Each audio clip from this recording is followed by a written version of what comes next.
kashil zel do ne mangai ruk na ya lung len reng hi min don lo tin aleng thine kalam hoi ve se kalung lom akim nge nol suo kap ma ngai na lan kan no me fin lai ri zong ne leng dang to na liam tu rang zo kap hal kadam zo lo kalin na le lo na beli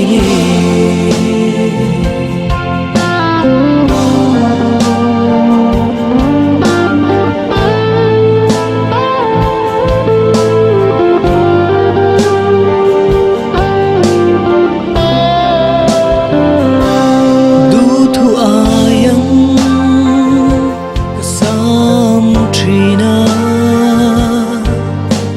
kato na vun se tu dang ai lovin ayang a chang oi sak me mo bai don na mai bi chan tir su o ariang hi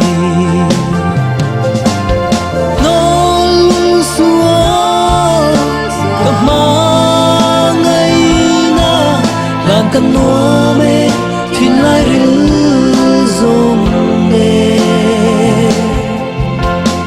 leng dang to na liam tu rang zo ka phal mong lo rei ka dam zo lo lim na le lo na beli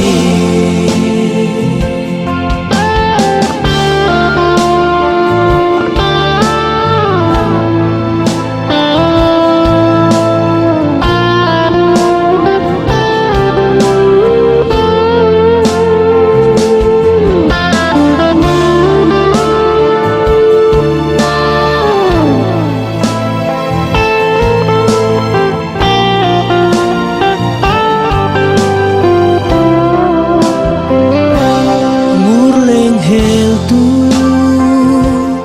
an tâm lùa ai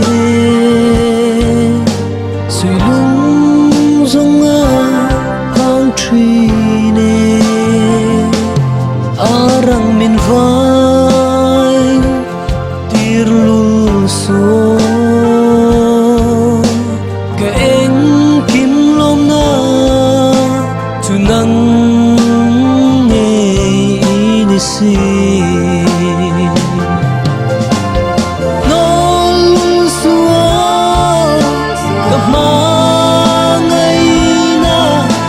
kan no me thin lai ril zong ne leng dang to na liam tu rang zo ka phal mong lo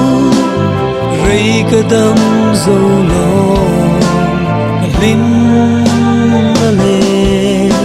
lo na